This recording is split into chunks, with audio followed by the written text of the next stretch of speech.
Cam Ward bounced back from a rough start at Tuesday's practice, but that's exactly what needs to happen to get him ready for week one. I'm going to break it all down on today's edition of Locked On Titans.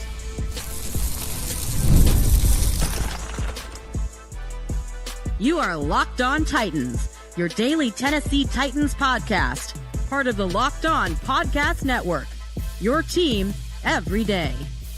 Welcome to the Locked On Titans podcast. I am your host, Tyler Rowland, Titans fans. Today's edition of the Locked On Titans podcast is brought to you by FanDuel. Right now, new customers can get $200 in bonus bets when your first $5 bet wins. On today's show, we're going to break down everything you need to know from Tennessee Titans practice on Tuesday. Cam Ward had a little bit of a rough start to a tough test, but he bounced back, and that's exactly what we need to see. Also, Xavier Restrepo already starting to show how that connection with Cam Ward can pay off immediately. And I got a little bit of a baby Rollins rant for you guys coming in off of vacation about Jeffery Simmons still not being at Tennessee Titans practice. Before we dive into all of it, though, I do want to thank you for making Locked On Titans your first listen each and every day. Remember, Monday through Friday, Tennessee Titans content all year round,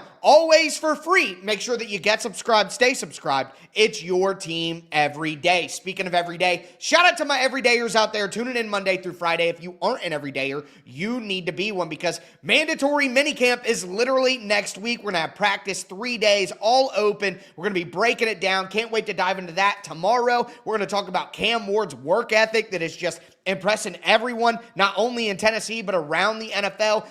J.C. Latham, T'Vondre Sweat, both losing weight, being leaders. Can't wait. So much to dive into. But, of course, we got to talk about what happened at practice today. And, again, we're not going to sugarcoat it here. Cam Ward had a rough start, according to any report that you could find. I saw Jim Wyatt say that he had a slow start. Teron Davenport said that he had a rough start. No matter how you want to slice it, it was a tough beginning to practice for Cam Ward. Comes out 7-on-7, miscommunication with Bryce Oliver. Misses on a throw over the middle to Colton Dow. Heard it was a little late, little behind. A bad throw to Mason Kinsey that got knocked away. Missed Calvin Ridley on a deep ball at one point in time during practice. I think Jim Wyatt had Cam Ward at 1 for 4 in his first 7-on-7 opportunity in session. But again, Cam Ward did bounce back in this practice. He hit 6 straight at one point. It was a mixed bag, to say the least. And my point here is, and I can already see the overreactions to this performance or whatever, but I want to add context here, and I feel like that's what I try to do on the show is just add context to what you're hearing, what you're seeing, these reports coming out of OTAs. And the reality is that Brian Callahan talked about this practice was their first big test because it was a third down practice. They were going to focus on third down situations, 7-on-7, 11-on-11 team periods. It's all going to be about third downs. And what is difficult? Brian Callahan talked about it before practice. Like, third down is the most difficult in the NFL because they know you're throwing. You know that you're throwing. He literally said that verbatim. So this was a test. Titans quarterback coach Bo Hardegree talked about, changing all the protections, everything that was going to go down today would make it a big test for Cam Ward. So the way I see it is you could take it negatively from an OTA on June the 3rd and say, oh, this is proof Cam Ward's not going to be good. I would say you're confirming your bias if you already didn't think that Cam Ward would be good. But to me, these are the exact kind of things that need to happen for a rookie quarterback to be ready for week one. It's hilarious that we all have these conversations like, oh, he's got to find communication with his wide receivers and he's got to build chemistry with these guys. And we got to have conversations about, oh, you're going to be at this depth and, oh, it's on this timing. And Cam Ward has to see NFL defenses that he's never seen before. And there's going to be an adjustment period for a rookie quarterback coming out of college into the NFL. And then when it's happening in real time, people freak out and don't give the opportunity for the rookie quarterback to grow. Like, what are we doing here? So a rough start, but again, I do want to focus here on the bounce back.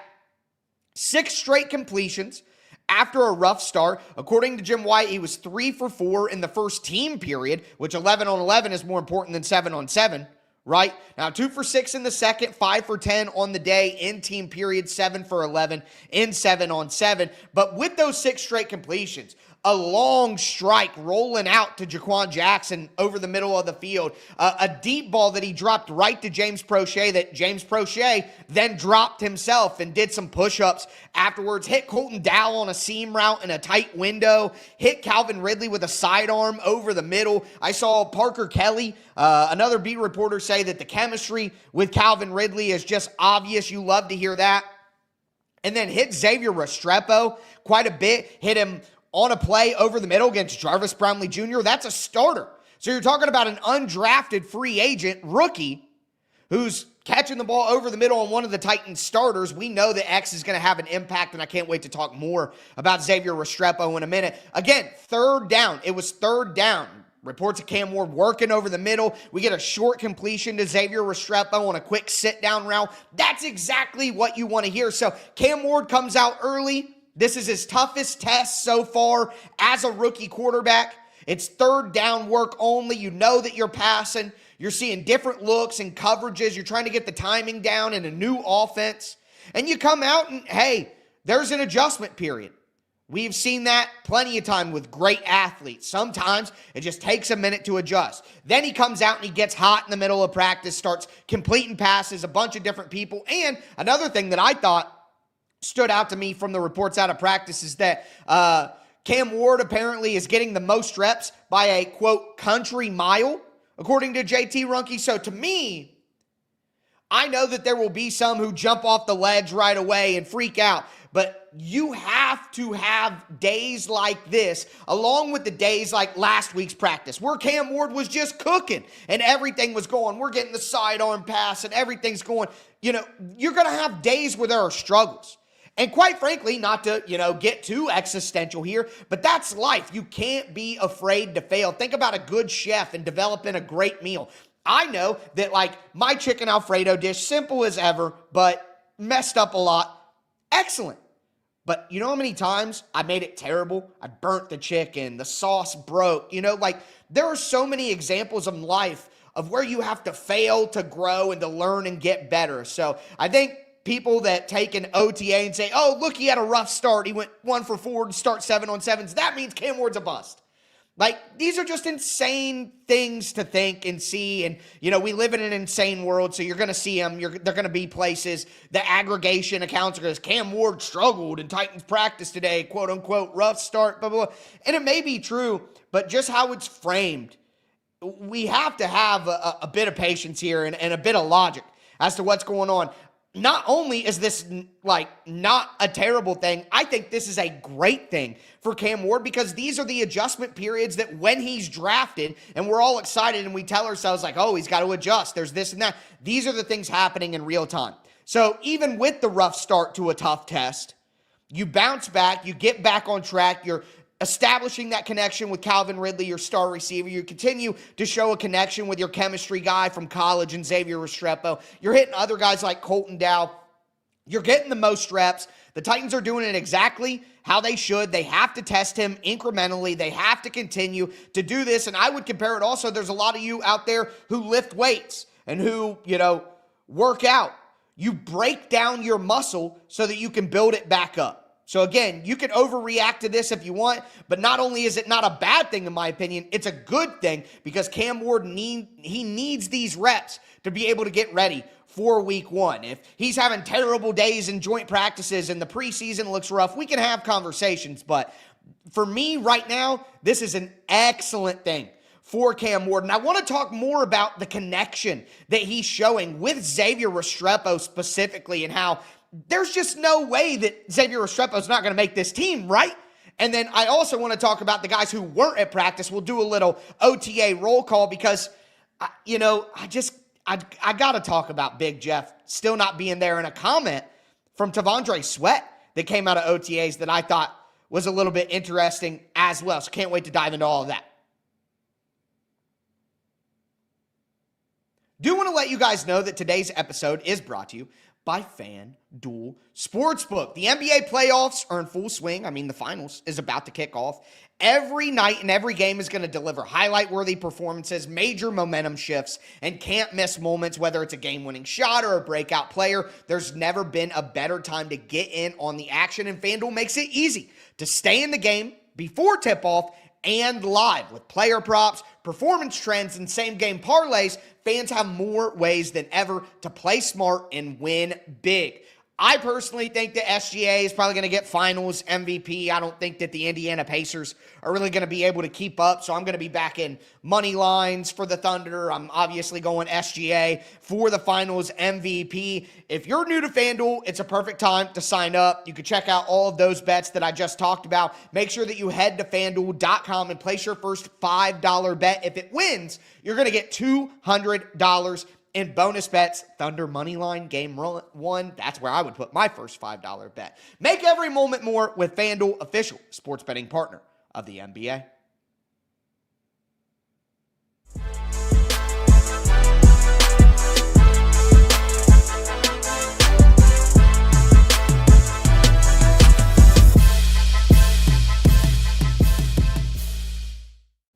Titans fans, let's continue today's edition of the Locked On Titans podcast, breaking down Tennessee Titans practice on Tuesday, another open session of OTAs. We broke down Cam Ward's rough start, his bounce back, why it was a tough test and why it needed to happen. But I want to dive more into a couple of his wide receivers who continue to just completely impress me and get me excited. Now, before we dive into it, do want to thank you again for making Locked On Titans your first listen. I'm going to do a little rant about Jeff Simmons to end the show. Also, I think I'm going to take some questions from you guys on YouTube. Send in your questions there. But we got to talk about these connections with the wide receivers. Thanks again for making Locked On Titans your first listen. Xavier Restrepo. I just continue to not see a path where Xavier Restrepo is not on this roster. How can the Tennessee Titans take some of the, how in the world could you keep Treylon Burks over Xavier Restrepo? The connection that he has with Cam Ward, the upside, the downside of what Treylon Burks has shown you, the cost of Xavier Restrepo compared to Treylon Burks, and then the production you're going to get. How could you justify in any realm keeping Treylon Burks over Xavier Restrepo? I know Bryce Oliver was a fun player at times last year, but is he really going to develop a better chemistry and connection with Cam Ward than Xavier Restrepo? James Prochet? Jaquan Jackson? Colton Dow? What are we talking about here? Let's be honest. So I continue to just not see a realm where Xavier Restrepo does not make this team. And he's already starting to show that chemistry with Cam Ward in a major way. It's coming out of practice every time we get an opportunity to see it, that Xavier Restrepo is making plays. He's making plays against the first-team defense. He's having a connection in big moments with Cam Ward. He's doing absolutely everything. And I continue to say that if he can find a way to add value as a returner, even as the backup punt returner or something like that, just if he can show value on special teams, then he's an absolute lock to make this roster. And again, on Tuesday, we talked about some of the plays when we talked about Cam Ward, but over the middle against Jarvis Brownlee Jr. on a connection, short completion on a, remember, they were working third down scenarios all practice long, according to Brian Callahan. So third down, short, and it just goes back to the tape. I've broken down the tape of Cam Ward, 2.5 hours worth of tape of Cam Ward on the Tic Tac Titans film channel if you want to go check that out and get caught up to date. But so many plays on that, you see Xavier Restrepo making these huge completions and these huge catches and big moments and then making plays afterwards. I'm thinking about there's one where he spins out of a tackle and then gets down the sideline for a bunch of yards. I think that might have been against Cal. I think there might have been a play against Virginia Tech where he runs a whip route and he falls down and he's literally on his butt and Xavier Restrepo catches it on a 4th and short. That might have been the Cal game as well. But the point is that chemistry is just already taking place, and we're seeing it in practice against the first-team defense and in third down opportunities when it really, really matters, okay? And according to Jim Wyatt, he had 3 catches on the day, Xavier Restrepo. He caught one from Tim Boyle as well, and that was tied for the most catches by anybody on the team throughout the day. He just continues to make plays. And again, I know that they're just individual drills, so it's silly to take too much out of them. But at the end of the day, you see Xavier Restrepo in these individual drills, and there is not some drastic drop-off in speed where it's like that dude's moving in sand. You know, I know Treylon Burks is coming back from the ACL right now. It's not necessarily fair to, like, look at his, individual drill films and be like, oh, he looks, heavy or slow. But, I mean, he's coming back from the ACL, of course. But it's not like Xavier Restrepo's running as slow as Treylon Burks is right now or something like that. We got to be serious. I thought it was funny. Teron Davenport even said after that Jarvis Brownlee Jr. report, he said, good catch for a slow guy or something like that. And yeah, just, some guys can just play football. Why can't Xavier Restrepo be a Danny Amendola type? Like, why can't that happen? Why is that not obvious to me? I think that it's more likely that he's something like that than anything else. And it goes back to the connection and the chemistry and the hard work. And guess what? After practice, Xavier Restrepo working on deep routes with Cam Ward, according to Teron Davenport. Because why? They were doing third down all day, and it was short. It was intermediate. It was, working third down situations, third and short, third and long. You're not working all these deep concepts. And there were multiple reports saying that they weren't working a ton of deep routes and taking shots downfield like they were that last practice that we were breaking down from last week at OTA. So, getting all the intermediate and short work during practice and then staying afterwards to get all of that deep route stuff in because you want to get it in, that's just so clutch. It's just so crucial. And again, it paints the picture of Xavier Restrepo, Weapon X, Professor X, whatever you want to call it. I think it's funny that Alec Io Manor is Io, and then Chim DK is DK, and then Xavier Restrepo is X. You have Io, DK, X. There, it's Cam in the alphabet, boys. You know what I mean? But it's going to work. I just can't believe that it's not going to work. I cannot believe that Xavier Restrepo isn't going to make an impact on this season and going forward. I don't see how it doesn't happen. I'm not saying that he's going to be a Pro Bowler. I'm not saying that he's going to be an All-Pro. I'm not saying he's going to be one of the best wide receivers in the NFL or anything like that, but he's going to be a productive, reliable, and exciting slot wide receiver with a great connection with Cam Ward. And I'm sorry, until it doesn't happen, until it visibly doesn't happen, I'm not going to stop believing that it's going to happen. Like, I'm just not. So that's where I'm at with that. Do want to talk about Calvin Ridley for a second. Again, I talked earlier about the Calvin Ridley connection with Cam Ward. We get a sidearm completion over the middle. Calvin Ridley just talks glowingly about Cam Ward. We're going to talk about some of the comments we're hearing about Cam Ward and his work ethic and him being there at 5 in the morning and the Titans telling him to go home. I'm going to go over all of those quotes tomorrow. I wanted to talk football today. Let's talk about what happened on the field today. Tomorrow we'll go over some of the quotes that stood out to me during the process of practice and everything. But Calvin Ridley just continues to talk glowingly about Cam Ward. They both seem like calm, chill, but competitive Southern dudes. You know what I mean? They just seem like they have very meshable personalities, and I think they're going to have meshable games. And hitting Calvin Ridley on some of these crossing routes and just dumping it off to him accurately on some of these drag routes across the field against man coverage, Calvin Ridley, I think, is just going to have a great season ahead with Cam Ward. And Chim DK, I might talk some more about Chim DK tomorrow. There's some things that I saw, that I'm seeing that we talk about Xavier Restrepo because of the connection. It's cool, you know what I mean? That's a good story. And then Io Manor, I continue to say, I think has the clearest path to being an impact player early for the Titans because his skill set fits something the Titans need. But Chim DK continues to make these plays in practice, and, he may be the guy because of his speed and then special teams, and then can play Z, can play slot, can go vertical, which is something that Xavier Restrepo probably never going to be great at vertical routes just because of the reality of the speed. But I don't know. I'm just so curious to see which of these rookie wide receivers actually turn out. I'm excited to get to mandatory minicamp next week and training camp to see who steps up when the pads get on and things like that. But let's, once again, as I like to do every time there's one of these practices, let's take a little roll call about who wasn't there. And Jeffery Simmons, once again, not there.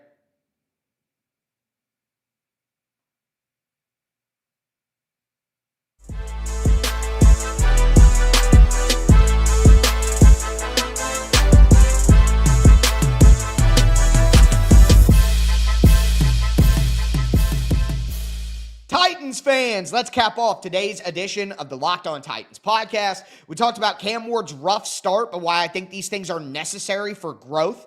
We talked about Xavier Restrepo, Calvin Ridley, Chim Dike, some of the wide receivers that have been exciting lately and been making some noise. Now I want to take roll call like I like to do after these practices. Who wasn't there? Who was working on side field? Who left early? All that different stuff. Want to dive into that. Before we do, thanks again for making Locked On Titans your first listen each and every day. For your second listen, check out Locked On NFL Scouting. Training camp's getting closer. Moves are being made. Hosts Kyle Krabs and Joe Marino will make you the most informed NFL fan this offseason. Find Locked On NFL Scouting on YouTube or wherever you listen to podcasts. So, still no Jeffery Simmons.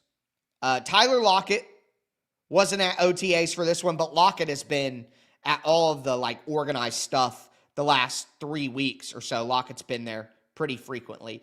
Kevin Zietler in the building working, but Brian Callahan even said, we're going to bring him along slowly. Zeitler's 35 years old. That's the smart way to play that. Amani Hooker, not here, but Hooker has been at all the previous stuff, to my knowledge. So Amani Hooker not here. Guarantee you Amani Hooker's at mandatory minicamp. I'd be curious if this was Amani Hooker's just not coming. You know what I mean? He came to all the other stuff before that, even the early stuff. So not worried about Amani Hooker. He's going to be there. Curtis Jacobs, the Titans linebacker, was out sick, according to Brian Callahan. Kevin Winston, Khalil Mullings, the two rookies, and then Lloyd Cushenberry got work on the side field. So good to hear that Cush is doing some work, moving around. Love to hear that. Otis Reese and Mason Kinsey left early. That's not good for Otis Reese. Otis Reese needs to be out there as much as possible. According to Frank Bush, Titans inside linebacker coach, interviews before practice, he said that the James Williams and Cedric Gray were both getting first-team reps. Otis Reese is a year older than those guys. He was an undrafted free agent, not a draft pick. He's going to get less opportunity. That's the way that it works in the NFL, and missing time and being off the field, not great. So hope he feels better and he can come back for OTAs. The Titans have OTAs tomorrow. It won't be open to the media, though, or today, depending on when you're listening to this. But hopefully he's back for mandatory minicamp next week. And then Traylon Burks continued to work in individual drills, but not in the team stuff. Brian Callahan did say, though, that he feels he's coming along well. And I can't remember who it was, but I did see someone report that Burks looked like he was moving a little bit better than he was last week. So good to see him come along. You want him to get him a chance healthy. I don't think that he's going to make the roster this year. And if they keep 7, maybe he does. But if they keep 6, I don't see it. But either way, you want him to get an opportunity to earn that spot and be healthy when he does it. But I do want to talk about Jeffery Simmons for a minute. Again, I'm not going to go overboard here. I'm not angry per se. Also, if anybody on YouTube has some questions, get your questions in the chat right now. Just came back from vacation. I did a mailbag for the Twitter folks a while ago, so if you got any questions on YouTube, I can answer those at the end. But with Jeffery Simmons, I'm not mad. Like I said when we first talked about it, Jeffery Simmons is going to be ready. I'm not worried about Jeffery Simmons being ready to go, to play football and to play his best and all of that. I expect him to be fine. I'm not worried about Jeffery Simmons not playing good football because he didn't come to OTAs. That's not what it's about. It's about the leadership. And I want to point out a comment that I saw. I believe it was Parker Kelly who put it out. But T'Vondre Sweat said he didn't work out with Jeffery Simmons this offseason. And I guess, some people are going to say, well, that's no big deal. You know what I mean? And I don't think it's that big of a deal in terms of, I don't think T'Vondre Sweat can't get better without Jeffery Simmons holding his hand. And I don't think that, Jeffery Simmons can't play good football because he wasn't working out with T'Vondre Sweat. But I guess last year when Sweat was drafted, if you didn't like the Sweat pick, if you did like the Sweat pick, it didn't matter. Everyone unanimously said, Jeffery Simmons being a mentor for T'Vondre Sweat makes this pick even better. That's why everyone was more confident that Sweat would work out, because you had Keandre Coburn, a college teammate who could mentor him. You have a great interior defensive line coach in Tracy Rocker, and you have Jeffery Simmons who can mentor T'Vondre Sweat.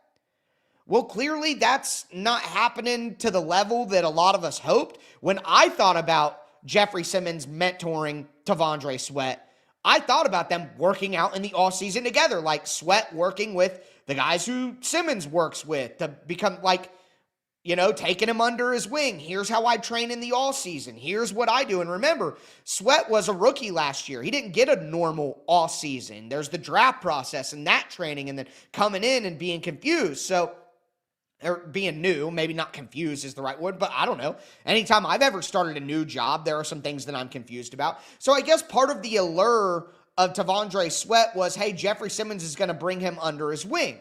So I don't think this is going to hurt Sweat significantly. Sweat should be fine, and he looks good, and we'll talk more about Sweat and how I think he's, when it comes to the Titans being the next great version of the Titans, Sweat's probably more of a leader on that version of the team than Simmons even is. Just 2, 3, 4 years down the road, who's really the leader on the D-line? It probably should be Sweat by then, right? Just based on age and career progress. But anyway, I guess I expected more connection between those two, and it was a slight disappointment to hear that T'Vondre Sweat hadn't worked out with Jeffery Simmons at all during the offseason, when I thought there would be a true mentorship program there, especially in a critical offseason for a player, his second offseason when you're not a rookie. And that is really a microcosm, in my opinion, of my general feeling about Jeffery Simmons not being around for any of this voluntary stuff. Like, he's going to show up at mandatory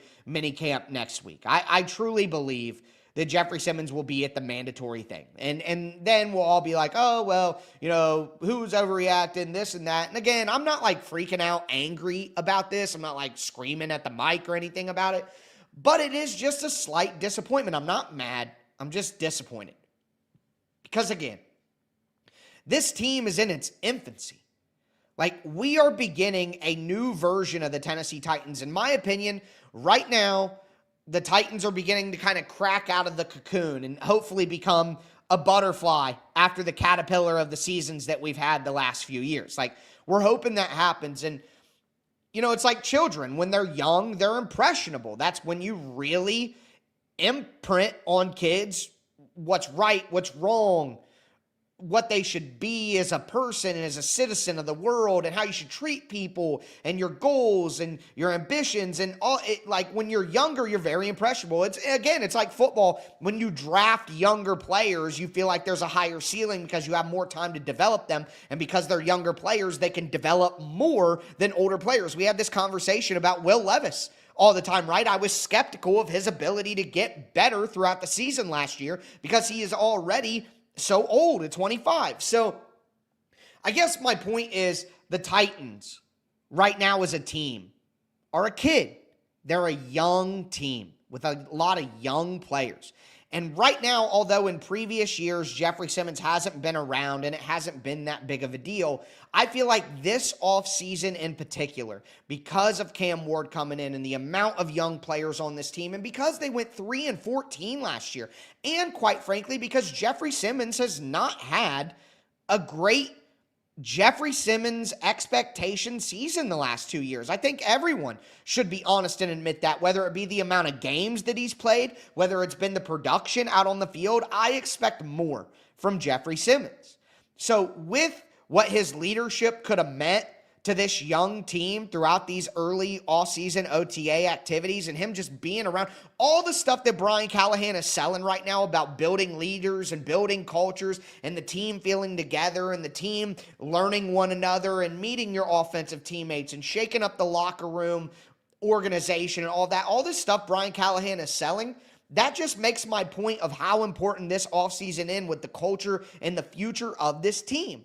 So, again, it's not that I think Jeffery Simmons is going to be a significantly worse player because he didn't come or he's not going to have this many sacks or tackles or blah, blah, blah, blah, blah. It's not that. It's more about the direction of the team and how impressionable and how fragile this team is right now and what they're going to be going forward. And I think right now with where this team is, leadership is more important than ever. And the head coach of the team and the franchise, with everything they've done and what their plan has been, they are telling you that right now leadership is critical to this program. So the fact that Simmons isn't there, is it going to make him a worse player? No, but it is disappointing because I think his presence, at the end of the day, it's because I think Jeffery Simmons' presence would have a big impact on this team right now and these young players. And at the end of the day, your presence matters, whether you are present or whether you're absent. So I think that Jeffery Simmons is impacting this team, whether he's there or not. And I guess I'm just a little bit disappointed that, he wasn't there for the whole thing. I know some people are going to say that doesn't matter and who cares and you're overreacting. Again, I'm not screaming at you, but just would have liked to have him been the leader that I thought he was. Especially for young players on that defensive line like T'Vondre Sweat. But with that being said, saw a couple of questions in here. Do we pick up any cornerbacks or linebackers off of waivers? Absolutely. Again, the Titans have the #1 waiver claim the entire offseason. Anyone who gets cut who is eligible to be on waivers, I think that's the first 4 seasons in the NFL. If you're within the first 4 seasons of your career, you go on waivers. The Titans can pick them up first. It's not like your fantasy football league where you go to the back of the line after you use it. No, the entire offseason throughout, the Titans will have the #1 waiver claim. I expect them to grab a ton of, players off of waivers. Linebacker and cornerback absolutely could be on that list. Doug H says, is there any update on Snead's health? He's rehabbing a knee. He's rehabbing that quad injury that really ruined his season last year. It's not great news, quite honestly. It doesn't feel great. Rex says, what about MPF being released early? I saw somebody write an article saying that MPF might have been the worst player in the NFL last year, and I'm just not going to fight you about it. Now, the sad thing is, that may be true, and he was probably still the Titans' best right tackle option behind John Ojukwu and Jalen Duncan. Man, it was sad out there. Anyways, but don't want to drag on too long. Back from vacation, do want to say thanks, you guys, for everybody who, had well wishes for me while I was out and everything like that. You didn't notice I was on vacation, though, because 5 days a week, all year round, never miss an episode here on the Locked On Titans podcast. Holidays, rain, sleet, shine, snow, doesn't matter, baby. I'm putting out free Tennessee Titans content Monday through Friday. So if you aren't subscribed, get subscribed, become an everydayer. If you aren't already, going to be the most informed Tennessee Titans fan and the most entertained Tennessee Titans fan as well. But that's going to do it for me today, folks. Tomorrow, we're going to talk about Cam Ward's work ethic. We're going to talk about J.C. Latham and T'Vondre Sweat becoming true leaders. And then I'll probably do another mailbag on Friday to get your guys' feedback after another week of Tennessee Titans OTAs with mandatory minicamp right around the corner. But I am your host, Tyler Rowland, and this was Locked On Titans.